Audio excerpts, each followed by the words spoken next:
Hello and welcome to ADHDFest, the podcast all about adult ADHD with a little bit of law of attraction and self-development thrown in there. I am your host, Tara Pratt, and today is a very special episode. We are going to have our first ever guest on ADHDFest. And when I thought about guests, I didn't really ever think this was going to be the first one. I thought maybe an expert, maybe someone who is like a famous ADHD influencer. But no, we've got someone much more special than that.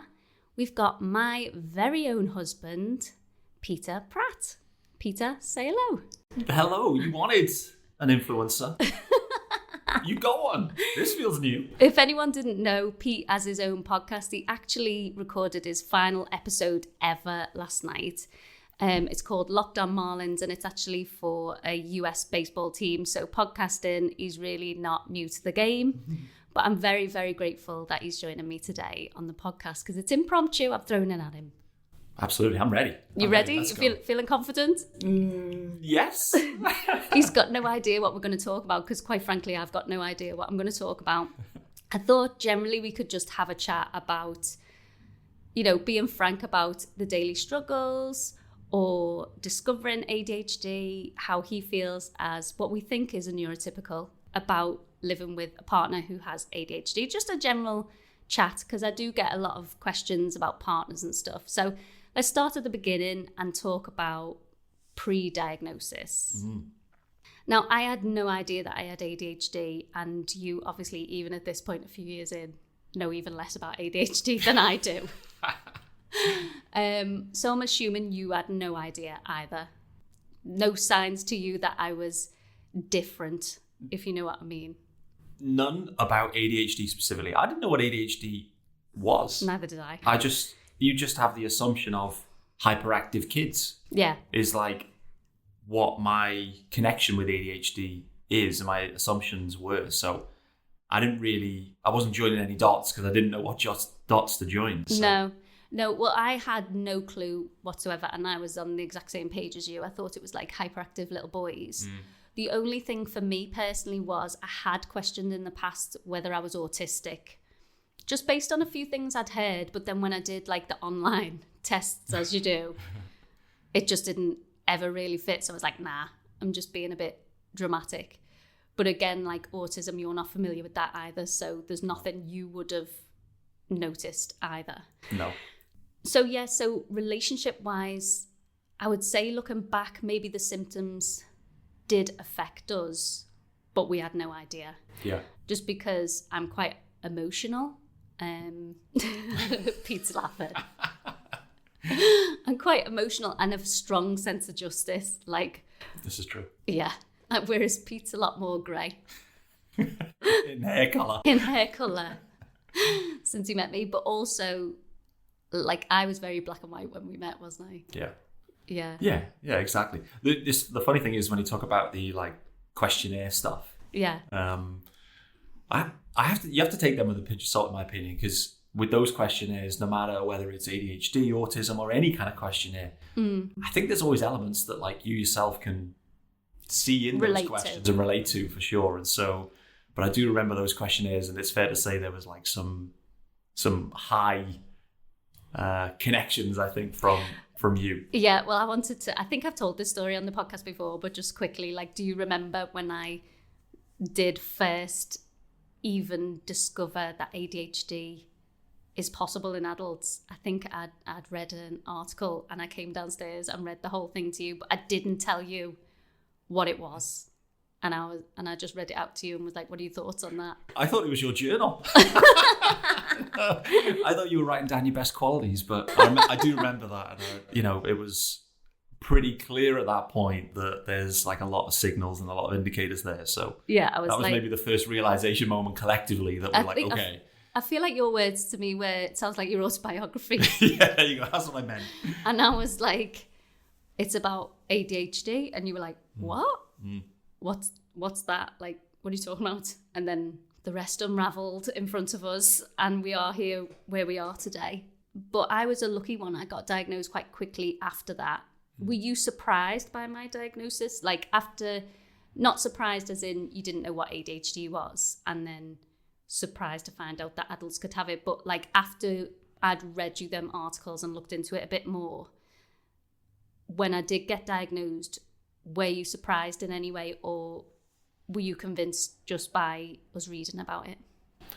Yeah, for me, the diagnosis aspect was just a formality at that point. Like I think we collectively were like, okay, we know what we're working with here, irrespective of the, a formal diagnosis. So, I think we were already starting to investigate further about what this means, how you can manage it, how you can, help to self-improve, all these kind of things. That's interesting, because I don't think I knew you were that bought in before my diagnosis. I was bought in, but it's really common with ADHDers before they're diagnosed to get imposter syndrome, because like you said before about the questionnaires, everyone can relate to these things to some degree, and you're like, okay, so where's the level where it crosses over into being neurodivergence? And I was questioning myself of, am I just being a bit victim-y here? Am I feeling sorry for myself? So the doctor confirming it wasn't a surprise, but it was a shock, if you know what I mean. Like, it wasn't a surprise. Like, I knew it. Yeah. But for a professional to say, yeah, you're right, was a big deal. Were you hoping that they wouldn't say that? No, I don't think I was. I think I was hoping that they would say that, because I've been looking for an answer, because I knew there was something. So I was hoping like I'd finally found the answer. But I just didn't believe. I thought I was being dramatic. So it's interesting to know that you didn't think that. You thought from the off that was true, which is nice to know, actually. Nailed on. It was formality, I think, on that front. And I think, like, just thinking back to the time and the environment, like, where you're saying, like, sometimes it can become, like, a self-fulfilling prophecy almost of, like, oh, I have ADHD, and you start to self-diagnose and maybe imposter syndrome kicks in. But just think back to that situation where it was, like, lockdown and, whatever, all this was going on. And just the world was just so weird at that point. And, it was easy to get in your own head because, like, you were just at home all the time. All you had was me and the kids to talk to. True. It's like an echo chamber in here. Exactly. All you could hear was ADHD. Although, actually, you and I are quite unique in the fact that we disagree on a lot of things. I mean, like husband and wife, isn't it? Well, opposites attract for sure. But there's a lot of things we don't fully align with. So it's funny that we both did align on that. But yeah, if anyone's new listening, my diagnosis, I found out about ADHD during lockdown. So that's what Pete was talking about during COVID. So since the diagnosis, this is an interesting question actually that I can ask you while you're on the microphone. Oh no. What would you say is the biggest change that you've noticed? And I know that's a big question, so you might need to take a minute to think about it. But like, if you try and take yourself back, I mean, I think it's 3 years now since diagnosis. If you take yourself back to before, maybe not what's the biggest change actually, because I feel like that's too big a question, but what changes have you noticed? Like small, big, whatever. Yeah, there has been a lot of changes for you in the last couple of years, generally, I would say. I mean, obviously the environment of a lockdown situation versus now. Yeah. But like... Or maybe think back to previous to lockdown then maybe. Yeah. Although I'd not long had Theo, so that's it. Again. That's the other wrinkle, isn't it? Yeah. Like, you've got a young newborn that you're looking after yourself day to day, so that's a tricky situation. Then lockdowns, another tricky situation. Then you come out of that. But I think, like, when I think of the main differences, just look at where we're at now. I think 3 years ago, 5 years ago, 6 years ago, could Tara Wells / Pratt have... Giving away my maiden name now. Uh-oh. It's okay. Oh, no. But could Tara Wells / Pratt have ever had a weekly podcast?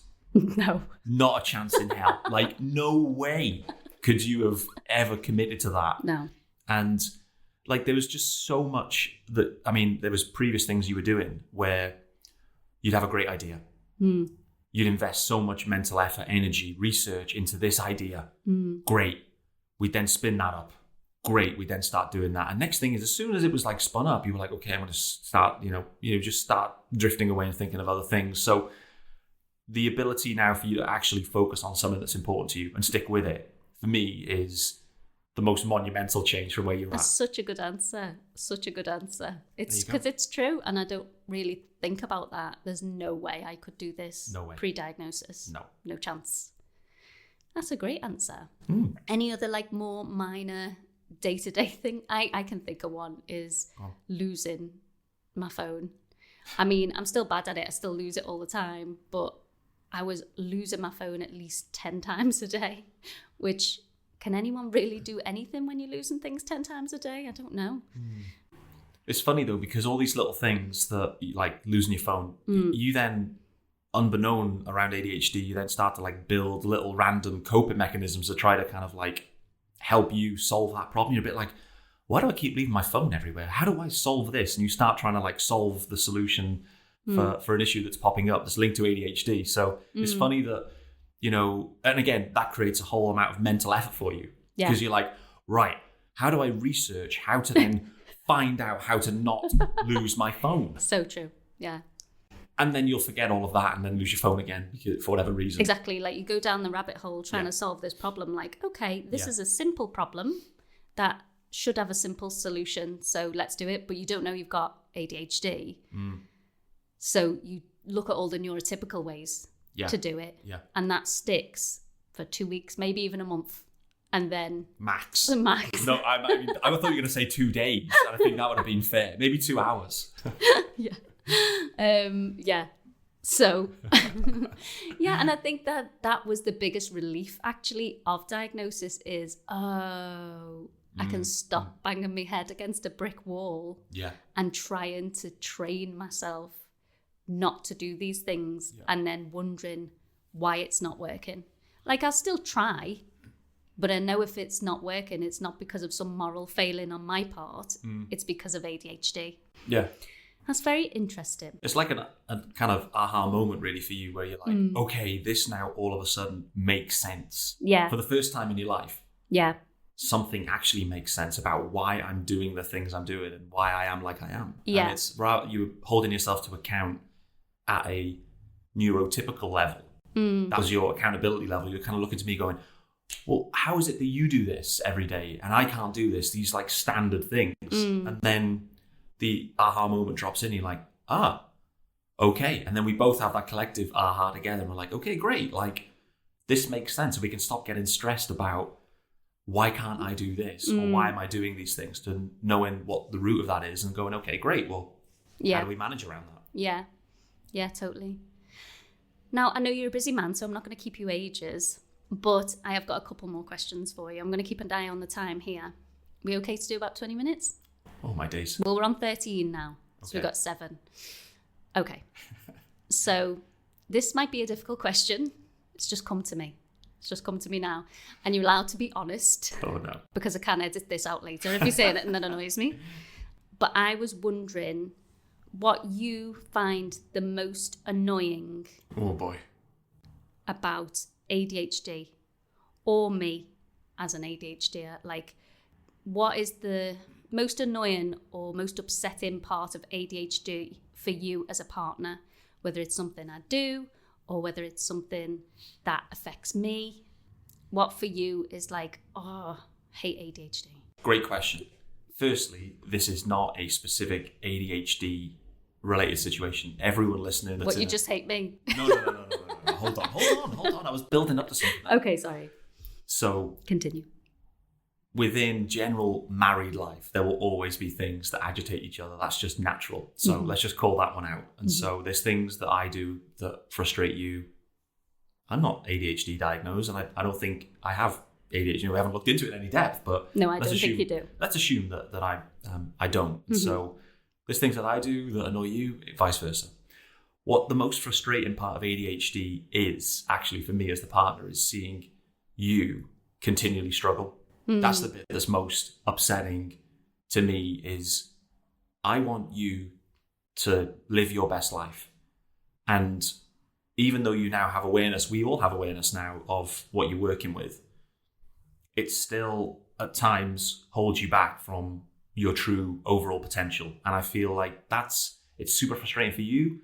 And equally, it's super frustrating for me to see you get upset with yourself and you can get a little bit down on yourself with that, where it's like, the frustration just kicks in, which is natural. So that probably is it, where it's not about, have you forgot to do something? Because everyone forgets to do things. But I think it's more about the mental, the frustration that you see. And then collectively I see you frustrated and how that impacts you. So I think that's probably it. I can see it from that perspective of watching someone you love that you know or you feel has so much potential. And I feel that was one of the things you said to me when I was pregnant with Theo. We used to go to the NCT classes and they said, what do you like most about your partner, to all the husbands, which is a dangerous question. 100%. And I think you said something along the lines of her ability to do anything. She can turn her hand to anything. You were basically saying I was like a jack of all trades. And I think I was fuming at the time at your answer because everyone else was like, she's so kind, she's so wonderful, blah, blah, blah. And you were like, she can do anything. And everyone else was like, that's a really good answer. Maybe it was me hormones, I don't know. But then on reflection, I was like, oh no, that is a really kind thing to say. But at the same time, I can put myself in your shoes. I know you do believe in me a lot, which is lovely. And it must be so frustrating to see someone you love that you believe has all this potential and they're not reaching it because they're held back by these invisible, seemingly symptoms, this invisible illness. By all intents and purposes, outside looking in, I look perfectly capable of a million things that I struggle every day with. Yeah. And you can't help me. You're an incredible masker. This is the funny thing, is like your masking levels are incredible to the Joe public that we see day to day. Yeah, and I don't think I ever actually realised how much, because I enjoy it. I enjoy masking. Even just on this podcast now, I'm a performer. That's what I was trained to do. I was an actress, if you didn't know, if you're listening. And I enjoy it. I get a buzz out of it. But the energy crash afterwards is huge. Yeah. And this is the thing with ADHD I always say on the podcast is we can do anything. There's so many things we can do, but we can't do them consistently. And that, in the society we live in, is just really damaging, because if you do something once, people think you can do it every day and ongoing. And for whatever reason, I know I personally can't. And so it's hard to make those things worth anything, make it any value. If you can't do something consistently, you can't cash in on it. If you can't do something consistently, no one can rely on you for it. So you can't use it emotionally in relationships and stuff. So yeah, it is really difficult to watch someone struggle who you know can do things, but then they don't do them consistently for whatever reason, whether it's like addiction, mental health issues, or neurodivergence. Okay, let's end on a happier note. Let's talk about, are there any positives, you would say, of ADHD or in our marriage? And you might not, as a neurotypical, know what positives come out of ADHD, so I can help you along the way if you want. I mean, not that there are no positives really that come out of ADHD, but I know it has given me some of my quirky traits and are definitely the coping mechanisms I wouldn't have had if I didn't have ADHD. But I just wondered from your perspective if there's anything that stands out to you. I'll run through the symptoms of ADHD in case it jogs you, is like emotional regulation, so big emotions, positive and negative. Yeah. Obviously novelty, dopamine seeking, so random, like thinking out the box, doing things that maybe neurotypical wouldn't think to do. Executive dysfunction, I can't actually think of any way you could spin that a positive. But yeah, just some examples to help you with that question. All right, so positives, and there are a few. Okay. Let's call it out. There we go. There definitely are a few. From your perspective. Yeah, from my perspective. Yeah. Firstly, what I'd say is, with everything linked to Theo that's been going on in all of his early years, I would say that your awareness, your ability to relate, your understanding, your empathy, everything associated to, what we've been working through with Theo and his own personality has been incredible. It's been like, put it this way, if that was me solely looking after Theo and that was my responsibility, we'd be nowhere near where we are now with him. And I think just and you're saying you struggle with commitment. One thing you don't struggle with is committing to Theo. That's for certain. And, he is your like North Star really. But equally, your rabbit holes take you down rabbit holes that are associated to him and some of the things he's working with. Yeah, true. My brain doesn't work that way, and I just don't get into that flow, so to speak. And so I miss things. I don't know what I don't know, but you know everything that needs to be known. And you work out, do we need to know this? I don't know. So I'd say positives wise, it's really helped like Theo and helping me to understand some of the things that maybe Theo's working with, and equally your ability to control and manage emotions with him is by far much, much better than me, no doubt. So I think you're describing the empathy levels. Yes, that is it.